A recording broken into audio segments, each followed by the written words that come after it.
Hello, good morning everybody.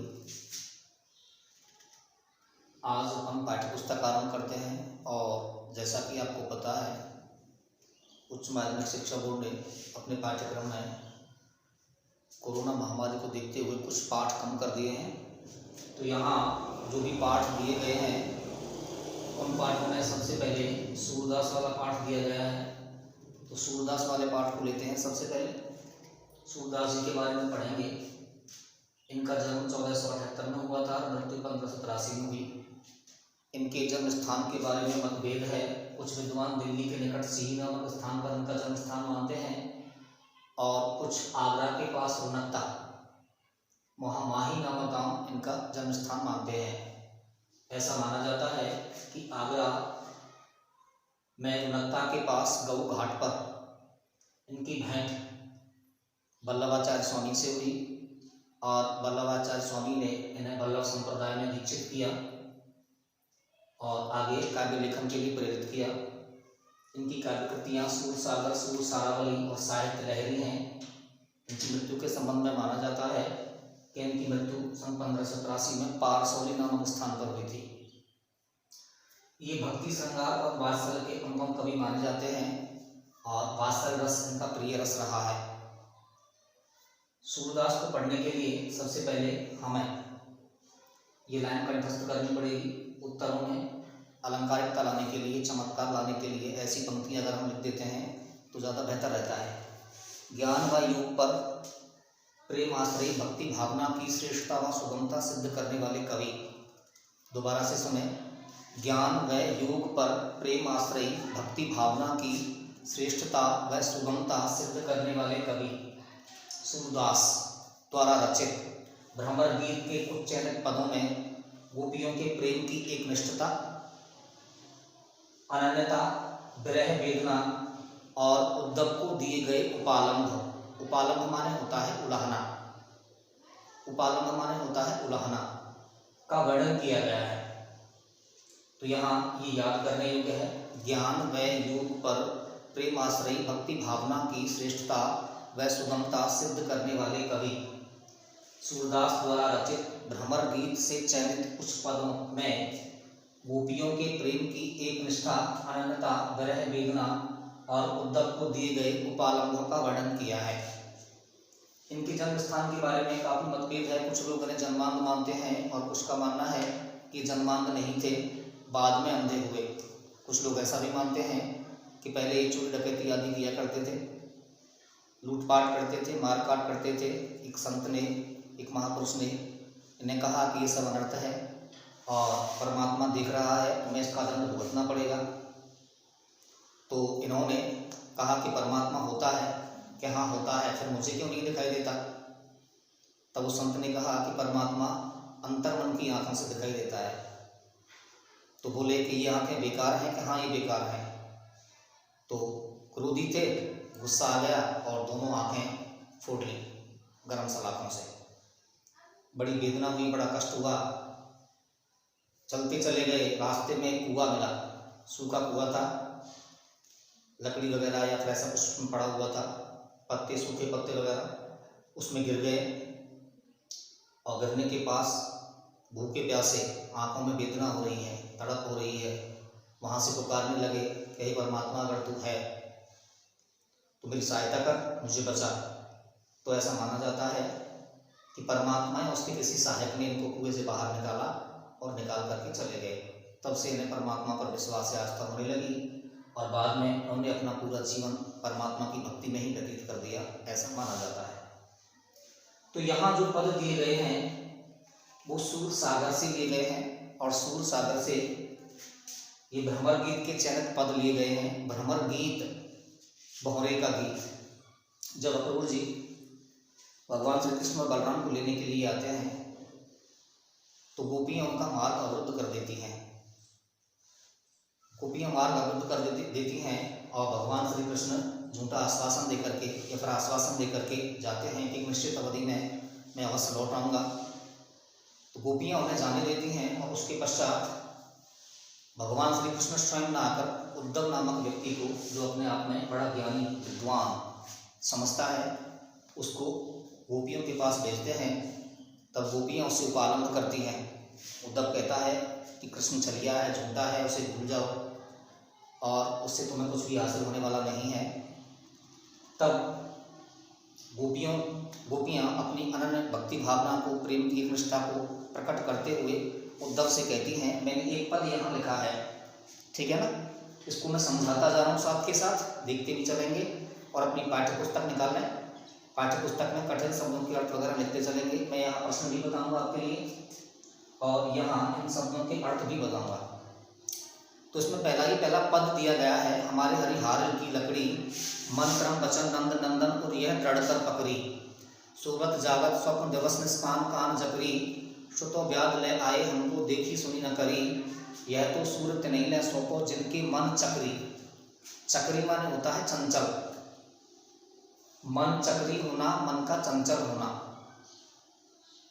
तो गोपियां उद्धव से कहती हैं, अपनी प्रेम की एक निष्ठा अनन्यता को प्रकट करते हुए गोपियां उद्धव से कहती हैं, हमारे हरिहार की लकड़ी, हमारे लिए तो हरि माने भगवान कृष्ण हारिल नामक पक्षी की लकड़ी के समान है। जिस तरह हारिल पक्षी अपने पंजों में लकड़ी या तिनके को पकड़े रखता है, हारिल पक्षी होता है ग्रीन पिजन, देखा होगा, हरा कबूतर।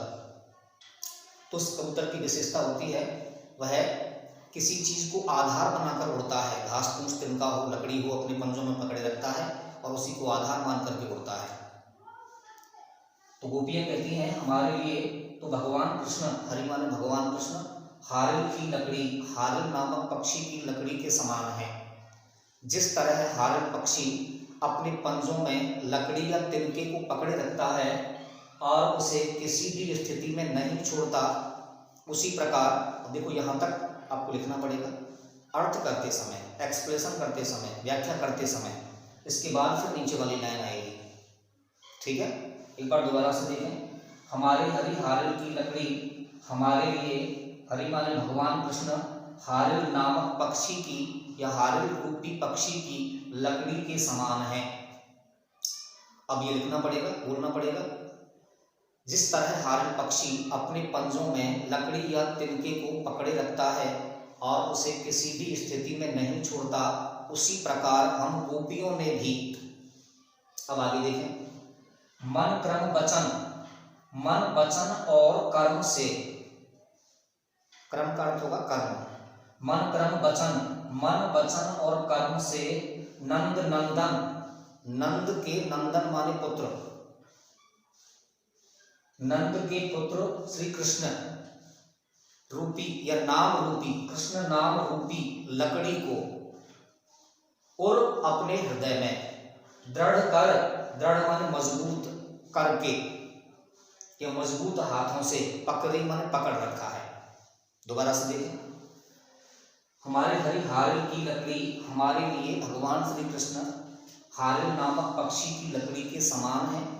जिस तरह से हारिल पक्षी अपने पंजों में लकड़ी या तिनके को पकड़े रखता है और उसी को आधार मानकर उड़ता है, उसे किसी भी स्थिति में नहीं छोड़ता, उसी तरह हम गोपियों ने भी मन वचन और कर्म से नंद के पुत्र श्री कृष्ण नाम की लकड़ी को अपने हृदय में मजबूती से पकड़ रखा है। जागत सोबत स्वप्न दिवस निसी, गोपियां कहती हैं कि अब हम गोपियां जागत माने जागते हुए, सोबत माने सोते समय, स्वप्न माने स्वप्न में, दिवस माने दिन में, निसी माने रात में, अब हम गोपियां को जागते समय, सोते समय, स्वप्न में, दिन में, रात में, कान कान जकरी, कान्हा कान्हा नाम की, जक मन होता है रट, कान्हा कान्हा नाम की रट लगाए रहती हैं। जागत सोबत स्वप्न दिवस निष्कान कान जकरी, अब हम गोपियां जागते समय, सोते समय, स्वप्न में, दिन में, रात में कृष्ण नाम की रट लगाए रहती हैं। सुनत ही जोग लगत ऐसो अली, अली माने होता है सखी या भौरा, यहाँ अली का अर्थ है, अली माने भ्रमर, और भ्रमर शब्द आता है उद्धव के लिए।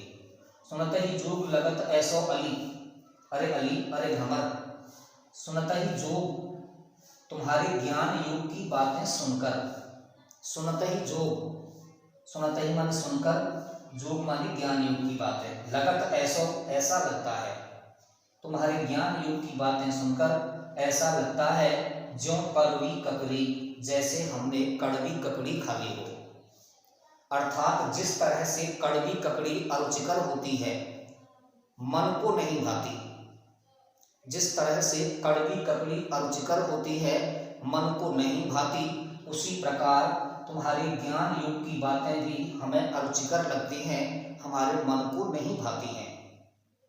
दोबारा से देखें, सुनत ही जोग लगत ऐसो अली, अरे भ्रमर, अरे उद्धव, तुम्हारे ज्ञान योग की बातें सुनकर, सुनत ही जोग तुम्हारे ज्ञान योग की बातें सुनकर लगत ऐसा लगता है ज्यों कड़वी ककड़ी, जैसे हमने कड़वी ककड़ी खा ली हो।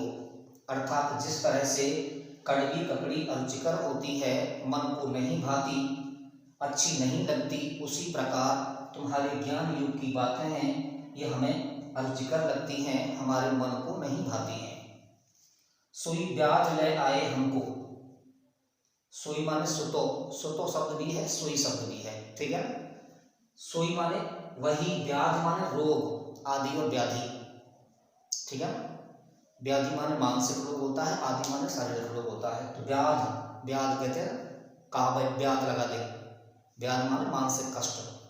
सोई व्याध हमें ले आए, अरे उद्धव तुम तो हमें माने हमारे लिए, ले आए माने लेकर के आए हैं, व्याध माने रोग, एक ऐसा रोग, अरे उद्धव तुम तो हमारे लिए एक ऐसी व्याधि लेकर के आए हैं, एक ऐसा रोग लेकर के आए हैं, देखी सुनी न करी, जिसे ना हमने कभी देखा है, ना जिसके बारे में कभी हमने सुना है, और ना ही कभी ऐसा किया है, योग कभी नहीं किया है, तो योग को रोग बता रही है, ठीक है। देखी सुनी न करी, जिसे ना हमने कभी देखा है, ना सुना है, और ना ही कभी ऐसा किया है।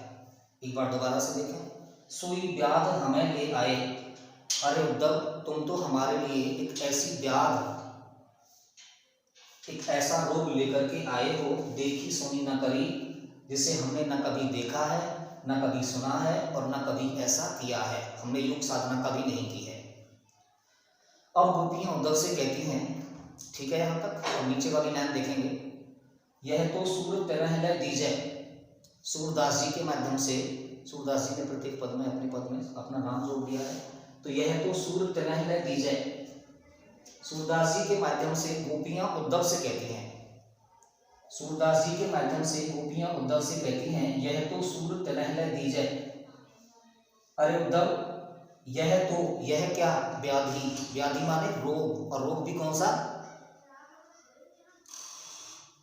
कौन सा रोग, मानसिक रोग, यह तो सूर तनह दीजय, सूरदास जी के माध्यम से गोपियां उद्धव से कहती हैं कि अरे उद्धव इस व्याधि को तो तुम ऐसे लोगों को सौंप दो जिनके मन चक्री, जिनके मन चंचल होते हैं, अर्थात ज्ञान योग की साधना की आवश्यकता चंचल मन लोगों को होती है, हमारा मन तो कृष्ण प्रेम में स्थिर है, अतः स्थिर मन वाले लोगों को ज्ञान योग की साधना की आवश्यकता नहीं होती है। दोबारा से देखें एक बार, यह तो सूर तनह दीजय, अब यहाँ प्रश्न बनता है, यह तो सूर तनह दीजय, यहाँ यह शब्द किसके लिए आया है, व्याधि के लिए, और व्याधि क्या है, उद्धव द्वारा दिया गया ज्ञान योग का संदेश, उद्धव द्वारा दिया गया ज्ञान योग का संदेश व्याधि है। जिनके मन चक्री के माध्यम से गोपियां उद्धव को ज्ञान योग का संदेश देने के लिए किन्हें कह रही हैं, तो जिनके मन चक्री के माध्यम से गोपियां उद्धव से ज्ञान योग का संदेश ऐसे लोगों को देने के लिए कह रही हैं जिनके मन चंचल होते हैं, किसी एक जगह पर स्थिर नहीं रहते। उक्त पंक्ति के माध्यम से गोपियां उद्धव से कहना चाहती हैं कि हमारा मन तो श्री कृष्ण प्रेम में एकनिष्ठ है, बंधा हुआ है, स्थिर है, हमें तुम्हारे ज्ञान योग की आवश्यकता नहीं है। तो यहाँ ये पूरा पद हो जाता है। एक बार दोबारा से इसका रिवाइज करवा देता हूँ, रिवीजन करवा देता हूँ और देख लेंगे, ठीक है। ये लाइन जरूर याद रखनी है ऊपर वाली, ज्ञान व योग पर प्रेमाश्रय भक्ति भावना की श्रेष्ठता व शुभमता सिद्ध करने वाले कवि सूरदास द्वारा रचित भ्रमर गीत से चयनित कुछ पदों में गोपियों के प्रेम की एक निष्ठा, अनन्यता, विरह वेदना और उद्धव को दिए गए उपालंभ, उपालंभ माने उलाहना का वर्णन किया गया है, उपालंभों का वर्णन किया गया है। सूरदास जी के जो चयनित पद हैं, भ्रमर गीत से चयनित पद हैं, यह चयनित पद लिए गए हैं सूरसागर से।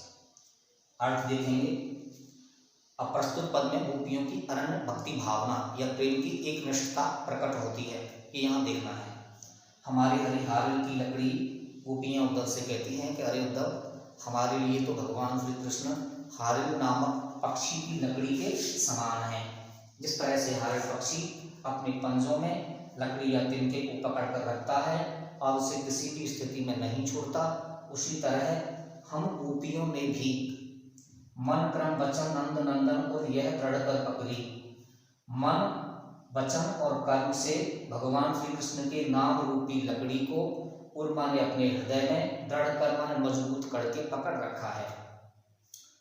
जागत सोबत स्वप्न दिवस निश, गोपियां उद्धव से कहती हैं कि अरे उद्धव, अब तो हम गोपियां जागते समय, सोते समय, स्वप्न में, दिन और रात, दिवस निश, कान कान जकरी, कान्हा कान्हा नाम की जप लगाए रहती हैं, रट लगाए रहती हैं। सुनते ही जोग लगत ऐसो अली, अरे अली, अरे भ्रमर, अरे उद्धव, तुम्हारे ज्ञान युग की बातें सुनकर, सुनते ही जोग ज्ञान युग की बातें, तुम्हारे ज्ञान युग की बातें सुनकर ऐसा लगता है ज्यों कड़वी ककड़ी, जैसे हमने कड़वी ककड़ी खा ली हो। तो यहाँ हम देखेंगे ज्यों कड़वी ककड़ी में उपमा अलंकार का प्रयोग है। ज्ञान युग की तुलना की है कड़वी ककड़ी से, ठीक है ना। अरुचिकर, जिस तरह से कड़वी ककड़ी अरुचिकर होती है, उसी तरह से तुम्हारे ज्ञान युग की बातें भी हमें अरुचिकर लगती हैं। ऐसो अली ज्यों कड़वी ककड़ी, अरे उद्धव, तुम्हारे ज्ञान युग की बातें सुनकर के तो ऐसा लगता है जैसे हमने कड़वी ककड़ी खा ली हो। अर्थात जिस तरह से कड़वी ककड़ी अरुचिकर होती है, मन को नहीं भाती, उसी प्रकार तुम्हारे ज्ञान युग की बातें भी हमारे मन को अच्छी नहीं लगती हैं। सोई व्याध ले आए हमको, अरे उद्धव, तुम तो हमारे लिए एक ऐसी व्याधि लेकर के आ गए हो, देखी सुनी न करी, इसके बारे में ना हमने कभी सुना है, न देखा है और न कभी ऐसा किया है।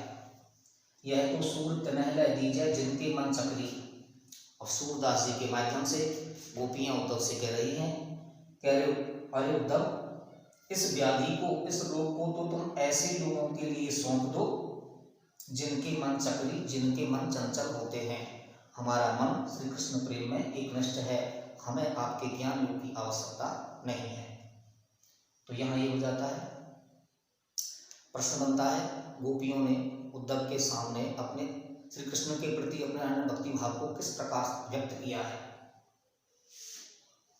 गोपियों ने श्री कृष्ण के प्रति अपने एकनिष्ठ प्रेम को किस तरह या किस प्रकार व्यक्त किया है, किसके माध्यम से व्यक्त किया है।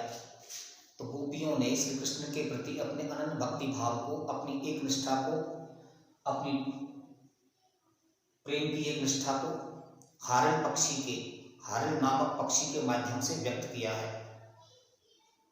जिस तरह हारिल पक्षी अपने पंजों में लकड़ी या तिनके को पकड़े रखता है और उसी को आधार मानकर उड़ता है, उसे किसी भी स्थिति में नहीं छोड़ता, उसी प्रकार गोपियों ने भी मन, वचन और कर्म से कृष्ण नाम की लकड़ी को पकड़े रखा है।